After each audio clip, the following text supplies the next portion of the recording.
তিলের খাজা রেসিপি কেনা পছন্দ করে, আর আমার হাতের এই রেসিপিটা খেতে দুর্দান্ত। একবার ট্রাই করুন। আমি এই গুড়টা দিয়ে ভালো করে জাল দিয়ে যখন ক্রিস্টালের মতো একটু শক্ত হবে পানির উপরে ড্রপ করে ফেলেছি এবং দেখছি এই যে গুড় দেখালাম। আর এই রেসিপিটা খেতে যে দারুণ লাগবে, আপনি নিশ্চিন্তে থাকুন। দেখেন এটা একটু দলা পাকা হয়েছে, কিন্তু একদম একদম কাচের মতো হবে।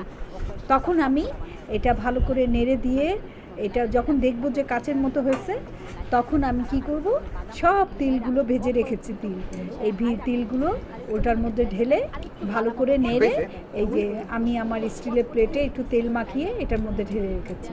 আর এটা একটু ঠান্ডা হওয়া মাত্রই এত ক্রিস্পি হবে, আর খেতে যে মজা, দুর্দান্ত।